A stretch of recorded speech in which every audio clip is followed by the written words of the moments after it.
So we all know Aboriginal inmates, Lebanese inmates, Lithgow jail.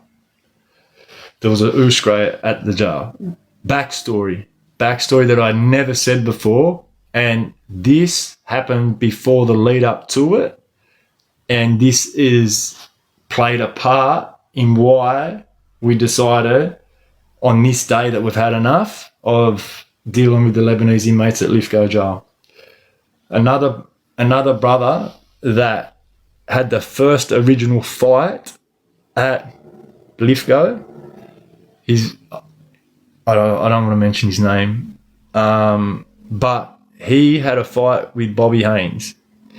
Before this, he got stabbed in the ear through in 4 wing, which is D wing, by 2 Lebanese inmates. Now, this individual person ran with the brothers, and he grew up in the city with the brothers his whole life. So the brothers backed this bloke up, right? Now, when this occurred, right, the brothers got together and thought, you know what, we've got to put a stop to this. They're getting too much.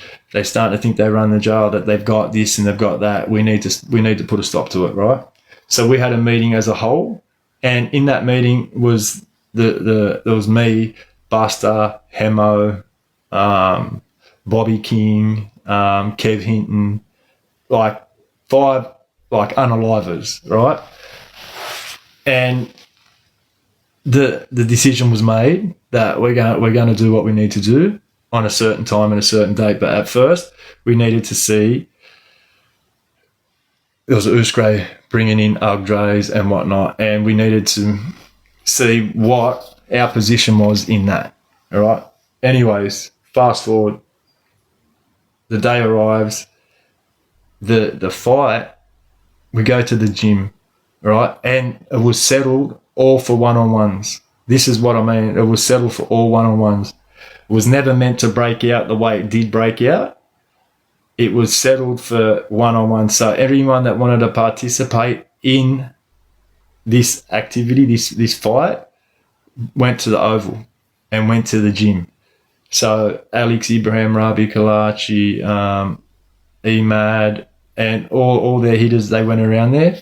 Me, Buster, Hemo, Bobby, Bud Dungay, Craig Lardner, Kev Hinton, we all went around there. Now, what happened was when you went to the gym, you had a drama with anybody, you could pull them out and say, let's have a one-on-one. So the first bloke, Tumbo, had a fight with Bobby Haynes. Now, Bobby Haynes and Tumbo aren't Lebanese or aren't Koori. This is the thing. It became a Koori and a Lebanese thing after this, because the second fight was with Hemo and a bloke called Smurf. Smurf was not Lebanese either. Do you know what I mean? After this occurred, then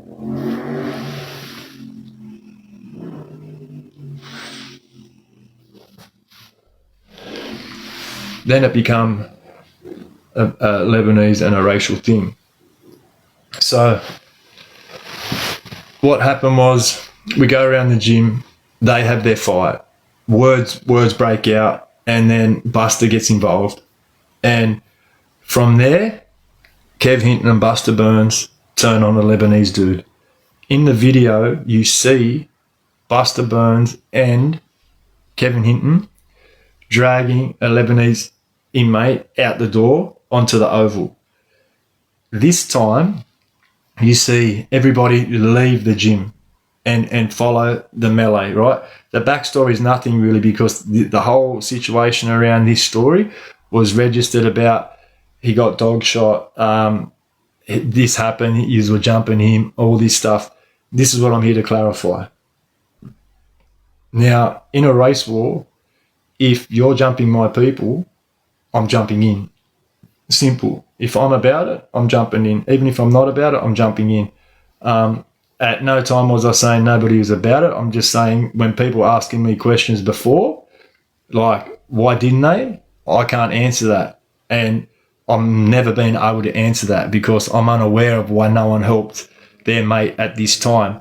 I'm here to answer the questions about, did Rabi get dog shot? It looks like he did get dog shot on camera, but is it a dog shot when there's a war going on? That's what I want to put to the chat, and that's what I say openly as like somebody telling the story. You see on camera. So anyways, backpedal. You see Buster and Kev Hinton coming out the door. You see the Lebanese inmate on the ground. You see Buster and Kev Hinton banging this Lebanese dude, right?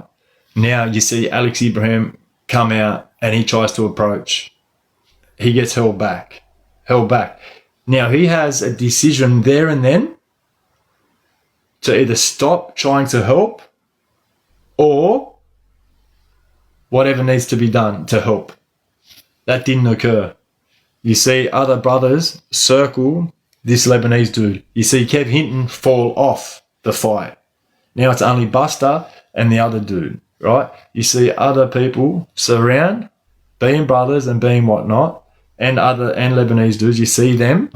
Then you see other brothers crowd and circle Buster as you do in a fight. That's what happens in a fight. People circle and people watch. Teddy, thank you very much. People watch and they circle, right?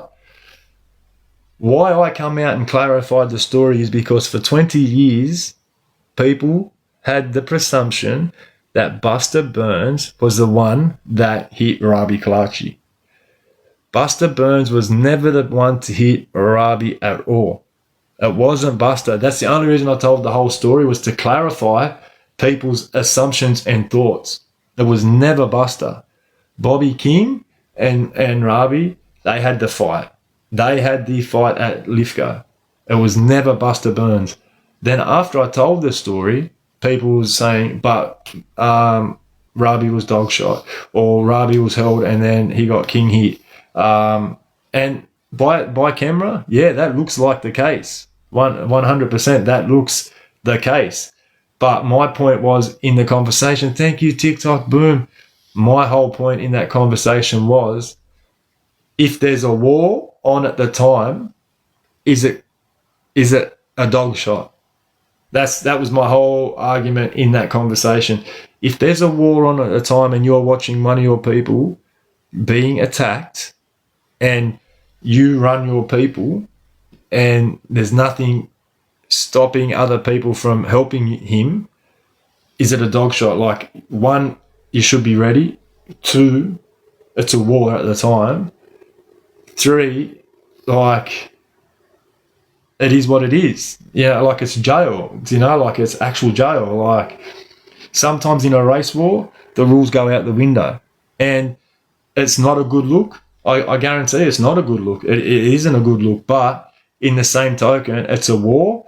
And when you're walking towards where one of our brothers are fighting one of your brothers and you're walking towards it, and Bobby sees you get too close and he does what he does on camera, like, I can't apologize for that.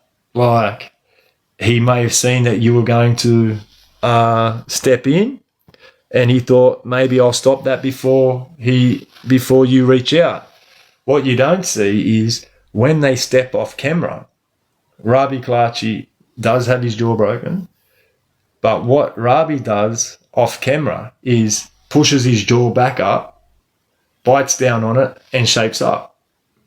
That's off camera. I don't talk about what is off camera because I don't visually see what happens over there because we're all too busy what's going on here. And by this time, the squad is coming up the chute, getting ready to gas us and handcuff us and try to take us to Segro. So I didn't pay much attention to what happened with Bobby King and Rabi Kalachi after Bobby King hit him the first time and they stepped off camera and they stepped to the other side of the oval. But what I do know, 100% fact is, Rabi shaped up, Bob shaped up, and whatever happened after that happens, right? Now,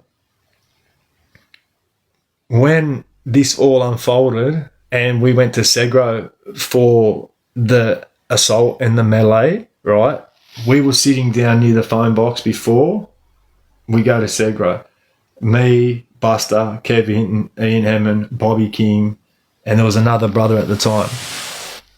The screws come down, they lock the jail, and the screws come down, they take us, we go to the clinic because the boys have got blood all over them. We go to the clinic, and then we go from the clinic to Segro.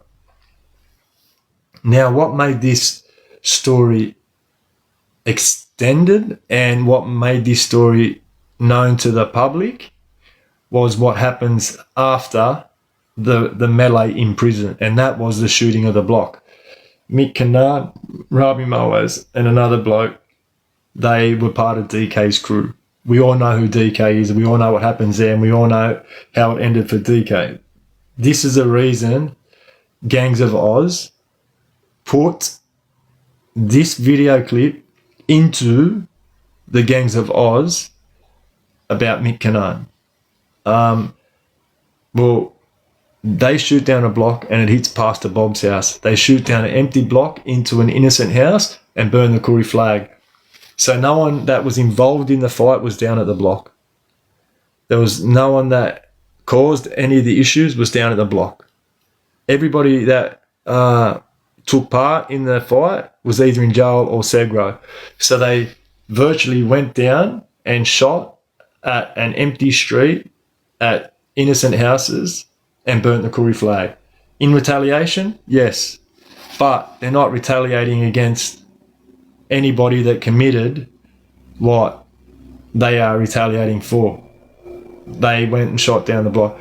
And when they burnt the Koori flag, it was written on the Koori flag, you akfay with our people inside, or akfay with yours outside. They lit the Koori flag on fire and they burnt it up the top of the block. This is what makes the story like so interesting or so intriguing, or why people have grasped this story and ran with it for so many years, because it was just a normal jail fight. It was just a normal jail fight between two races that had a hatred for each other on this day, and it escalated to what it did. But what took place after it has actually put it in folklore for prison wars.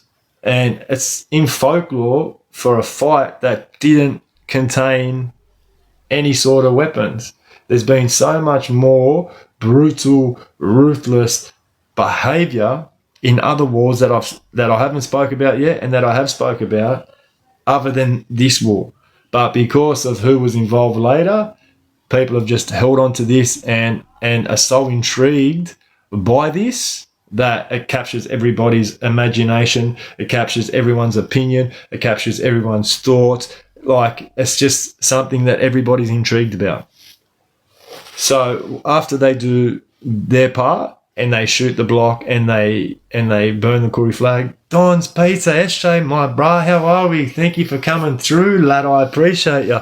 So when they end up getting arrested, I was in Segro, and I get a letter to say, well, Mick Canard's on his way, you need to do something. I said, yeah, done, sweet, all good. So I had the task of Mick Canard, right? And you're probably asking yourself, you got a letter knowing that Mick Canard was arrested and he was on his way. Back when we were in jail, we had to run a reception room. And what I mean by we, I mean inmates. So I would work in reception room. I would have a escort list a day before you were coming. I'd know what wing you're going to, where you're coming from, who's coming with you, and I'd know everything about you. I'd have your case file. I'd have all the NAs you've put on people, all the NAs that people have put on you, because I had access to that. Today, the reception room sweepers aren't reception room sweepers. All they do is give you tea and coffee, meat pies at Silverwater, sweep and mop. They don't like put stuff on your property card. Like back in the day, I could rock up to a jail and have no TV, no doona, no kettle, no jug, no fan, no shoes, no greens. I could rock up at a jail, see all my mates, and I could leave that jail with $1,000 worth of stuff, and one of the boys would put on my card when I leave. If I tried to do that today, officers would throw it in a plastic bag and put it in a bin, and then the reception room sweepers will take it out and keep it for themselves and give it to one of their mates. That's today. So back in the day, we get mail all the time on who was coming and who was going. I was in Segra, I got a letter, Mick Canaan's coming. Why was Mick Canaan important? Because he'd been charged for the DK murder, and he's also burned down the block and shot the block up. So when I got the letter, I was like, yeah, sweet, all good. A day come where I could have got Mick Canaan, and I didn't. Why didn't I?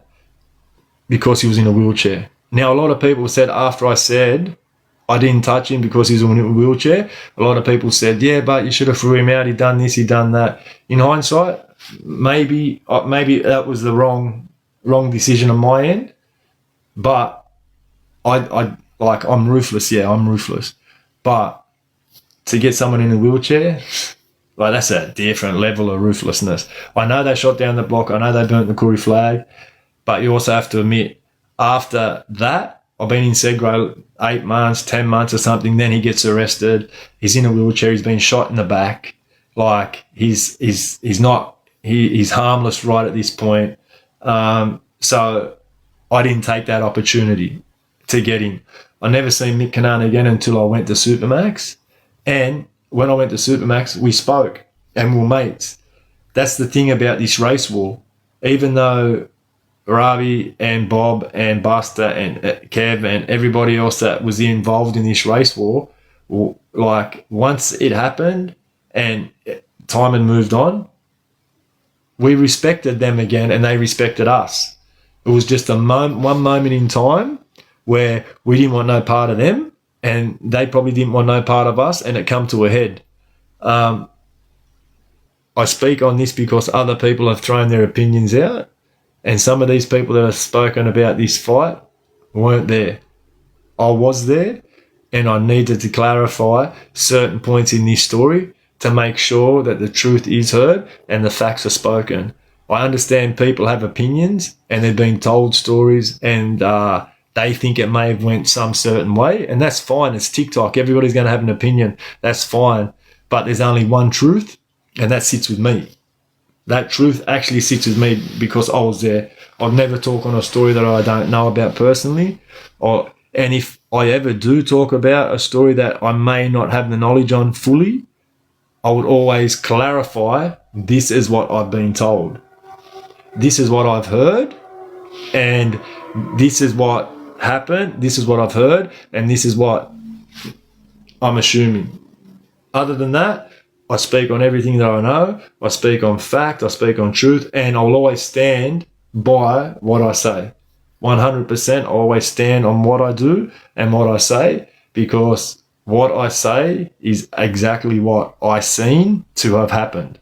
That's fact. Questions that were asked to me after I spoke about this story was, do you believe Ravi Kalachi was dog shot? No, I don't.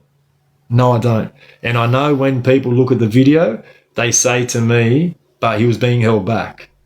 I get that part, and I get that's how it looks. I get looking from the outside in, that's how it looks. But what I say to you in return to that question is, you're in the middle of a race war. Should you be ready? One of your mates is being assaulted in front of you by two other inmates that aren't your race. Should you be either helping or should you be ready? So is it a dog shot in the context of the story? Is it a dog shot in the context of the version of events? If none of this was taking place and someone walked up and King hit you when you weren't looking, 100%, it was 100% you could declare it to be a dog shot. Fine, and I'd cop that.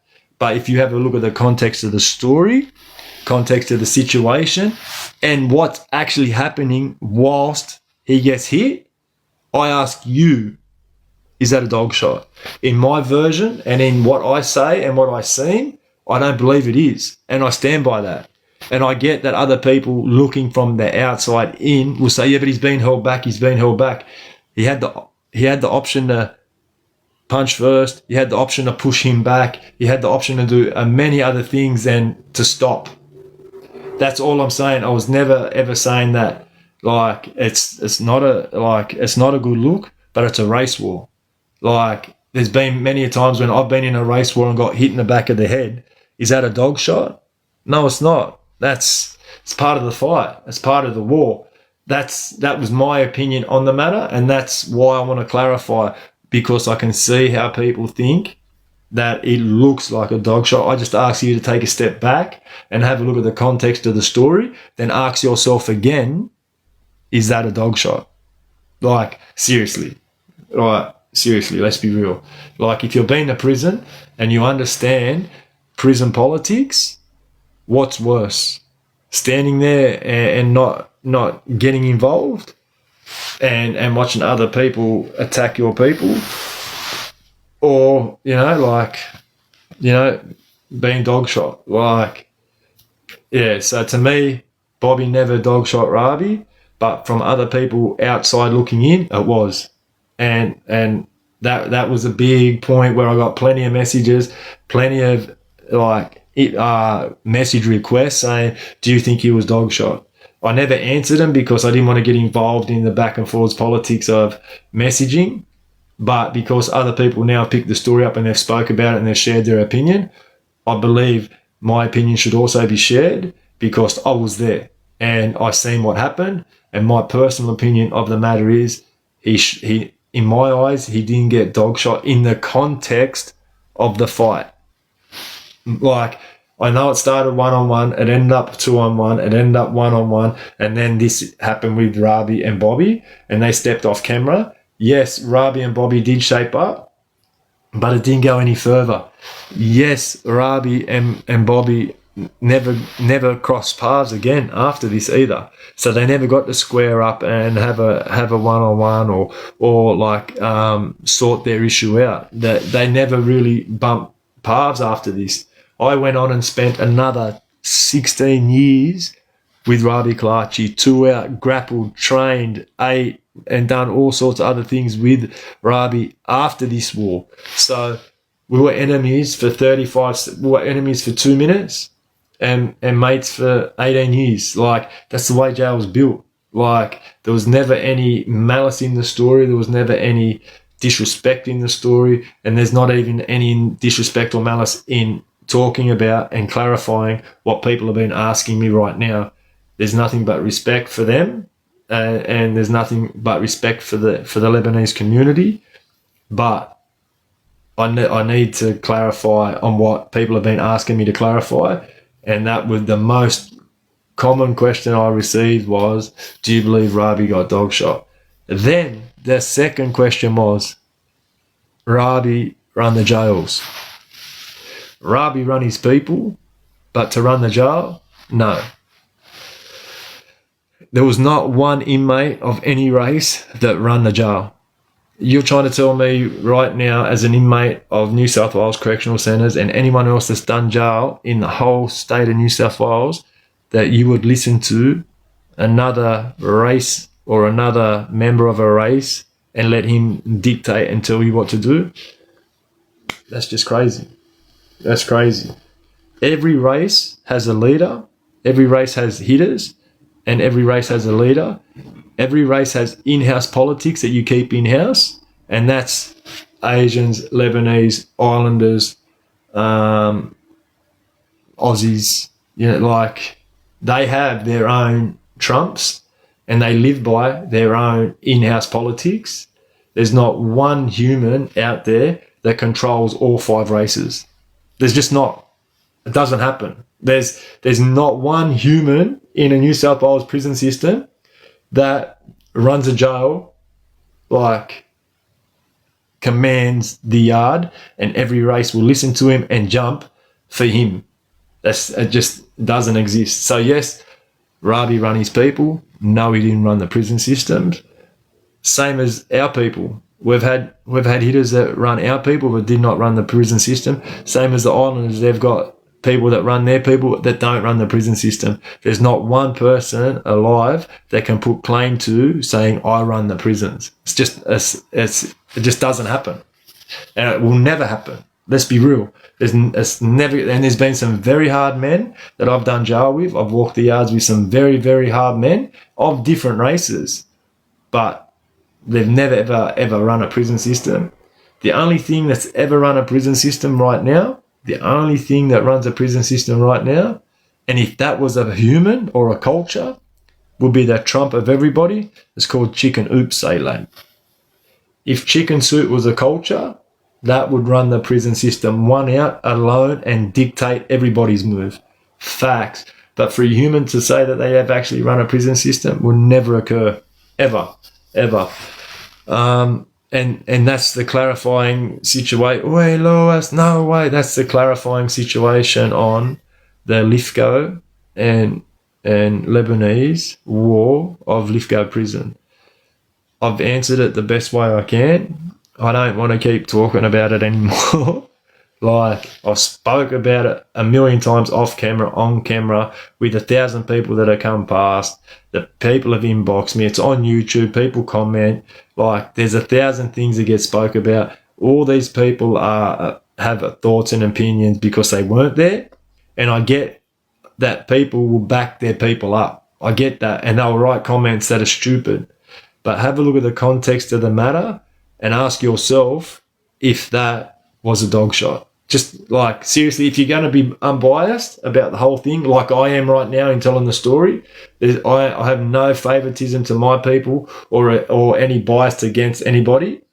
Not against Rabi, not against the Lebanese, not against anything. I'm looking at the situation from what the situation is. And if I took myself out of that situation and I seen that videotape, would I say that he was dog shot? No, I wouldn't. I would not. It come from the side, or like Bobby pushed Rabi seen Bobby King hit. That in itself is Bobby thinking, you're getting too close, I'm going to stop it. That's how Bobby can see it. People can see it as, like, he dog shot him from the side. Bobby can say, mate, he was walking over to a fight. I didn't want him to get too close, so I punched.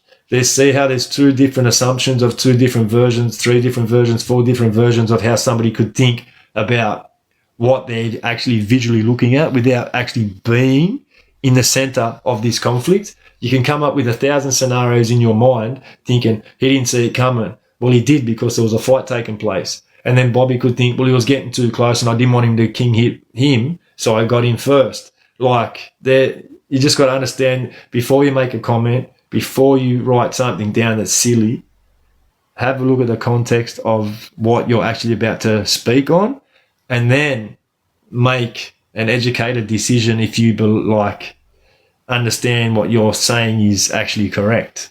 So that's the chat. I hope it clears it up for most people. I don't want to go too much into detail about the whole story again, because I've spoke on it 1,000 times. It's time to kind of put it to bed. And it is what it is, you know?